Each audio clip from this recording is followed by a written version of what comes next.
Abordagem clássica da administração. Surgiu no início do século XX e resulta de um contexto histórico marcado pelo surgimento da sociedade industrial, da consolidação do capitalismo e do processo de modernização da sociedade. O foco da escola de administração clássica é interno e estrutural. Os principais teóricos dessa escola focam sua análise no aperfeiçoamento das regras e estruturas internas da organização.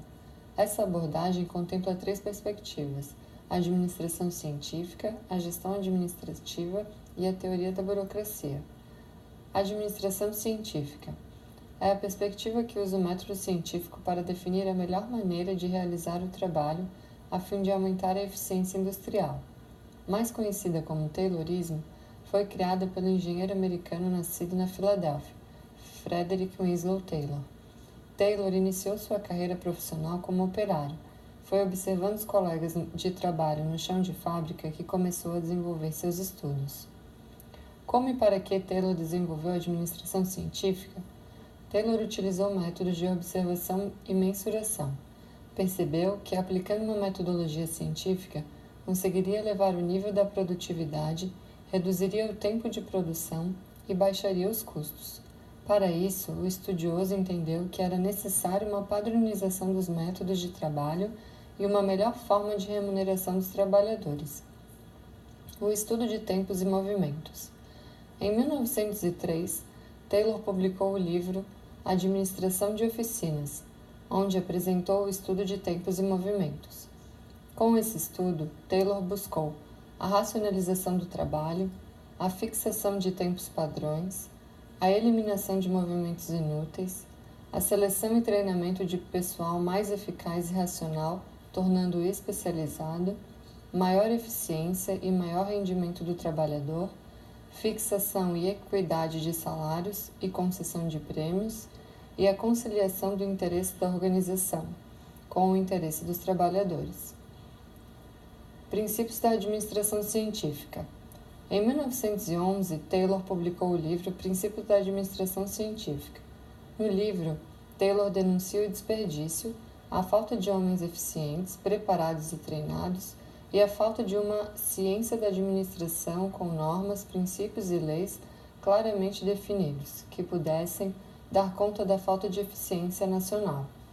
Para dar conta desses problemas, Taylor propõe os princípios fundamentais da administração científica. São eles: desenvolver para cada elemento do trabalho individual uma ciência que substitua os métodos empíricos, substituindo o critério individual do operário por uma ciência. Selecionar cientificamente depois de treinar, ensinar e aperfeiçoar o trabalhador. Cooperar cordialmente com os trabalhadores para articular todo o trabalho com os princípios da ciência que foi desenvolvida. Manter divisão equitativa do trabalho de responsabilidades entre a direção e o operário. Além de definir os princípios da administração científica, Taylor aborda outros assuntos.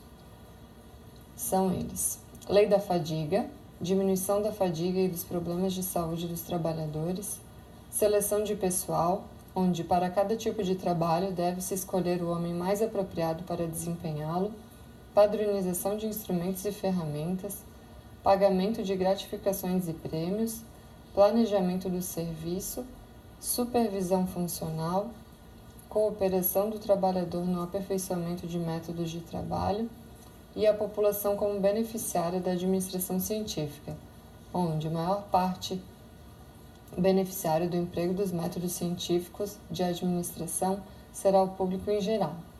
Ao final do livro, Taylor sintetiza que a administração científica constitui uma combinação global dos seguintes elementos: ciência no lugar de empirismo, harmonia ao invés de discórdia, cooperação, não individualismo, rendimento máximo no lugar da produção reduzida e o desenvolvimento de cada homem, no sentido de alcançar maior eficiência e prosperidade. A teoria de Taylor revolucionou o sistema produtivo na época, servindo como base para o aprofundamento do estudo da administração. Embora Taylor tenha sido o principal nome da administração científica, é possível destacar outros autores que também contribuíram com este movimento. Vamos conhecer alguns deles e suas principais contribuições? Henry Ford, era um empresário americano que, na segunda década do século XX, desenvolveu um sistema de trabalho baseado em linhas de montagem para a fabricação de automóveis. Henry Lawrence Gantt fez contribuições originais como o sistema de pagamento e incentivo tarefa-bônus, pelo qual o trabalhador recebia um bônus ao alcançar um padrão desejado. Frank e Lillian Gilbert, o casal Gilbert, baseou seus estudos no estudo de tempos e movimentos de Taylor, tendo demonstrado especial interesse pelo esforço humano no aumento da produtividade. Embora os métodos de administração científica tenham contribuído de fato com a administração, não deixou de ser alvo de críticas. As principais críticas foram: o foco na busca incessante pelo aumento do lucro dos dirigentes à custa da limitação dos direitos e do bem-estar dos empregados, a ideia de que o homem é motivado por incentivos monetários e simplistas, não era capaz de considerar a complexidade da natureza humana, a ideia de que existe uma única maneira correta de realizar um trabalho e a incompatibilidade na ideia de harmonia de interesses entre empregadores e trabalhadores, e a não consideração dos aspectos relacionais informais inerentes às organizações. Uma outra abordagem de administração clássica foi a gestão administrativa. Henri Fayol, um engenheiro francês formado em engenharia de minas, trabalhou em uma empresa metalúrgica e carbonífera, onde desenvolveu sua carreira.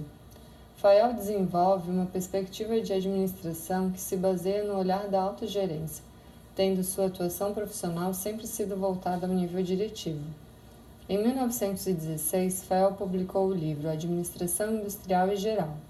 Nele, Fayol apresentou as funções básicas que a empresa deve desempenhar. Funções técnicas, que diz respeito à produção, fabricação e transformação. Comerciais, que diz respeito às compras, vendas e permutas. Financeiras, que dizem respeito à procura e gerência de capitais. Segurança, que diz respeito à proteção de bens e de pessoas. Contabilidade, que diz respeito a inventários, balanços, preços de custo, estatística e etc. Administrativas, que diz respeito à previsão, organização, comando, coordenação e controle. Nesse mesmo livro, Fayol apresentou as funções universais da administração, por meio das quais define o ato de administrar como sendo: prever, sondar o futuro e traçar o programa de ação, calcular o futuro e prepará-lo; organizar, constituir o duplo organismo material e social da empresa; comandar, dirigir o pessoal, fazer o corpo social funcionar; coordenar, ligar, unir e harmonizar todos os atos dos esforços; controlar, velar para que tudo corra de acordo com as regras estabelecidas e as ordens dadas. Os princípios gerais da teoria clássica são: divisão do trabalho, especialização das tarefas e das pessoas visando aumentar a eficiência. Tem por finalidade produzir mais e melhor, com o menor esforço. Autoridade e responsabilidade, direito de dar ordens e esperar a obediência. A responsabilidade é a consequência natural do exercício da autoridade. Disciplina, obediência, comportamento e respeito às convenções estabelecidas. Unidade de comando. Para a execução de um ato qualquer, um agente deve receber ordem, somente de um chefe. Unidade de direção. Para cada conjunto de operações com o mesmo objetivo, deve haver apenas um chefe e um só programa que coordene a ação e a convergência de esforços. Subordinação do interesse particular ao geral. Define que o interesse da organização deve estar acima do interesse individual. Remuneração do pessoal. Corresponde ao prêmio pelo serviço prestado. Centralização. Concentração da autoridade no topo da empresa. Hierarquia. Constitui a série dos chefes que vai da autoridade superior aos agentes inferiores. Ordem. Pressupõe que para cada coisa e pessoa há um lugar específico. Equidade. Resulta da combinação entre benevolência e justiça no trato do pessoal. Estabilidade do pessoal. Propõe que o bom exercício de uma determinada função depende de um determinado tempo. Iniciativa. Capacidade de visualizar um plano e executá-lo. União do pessoal. Deve-se estimular a harmonia e as relações entre o pessoal. Embora Fayol tenha trazido contribuições relevantes, a ponto de ser considerado um dos precursores no campo da administração ao lado de Taylor, sua obra também recebeu algumas críticas.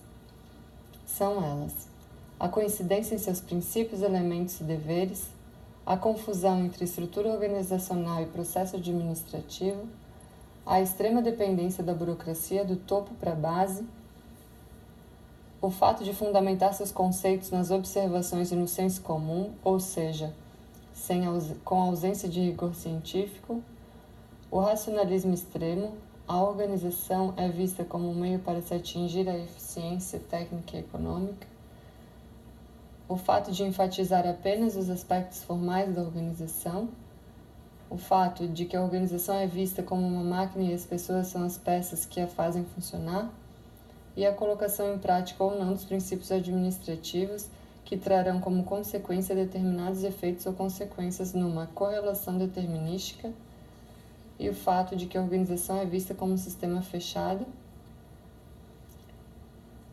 e também por alinhar-se à administração científica na concepção de homem com base na ideia do homo economicus.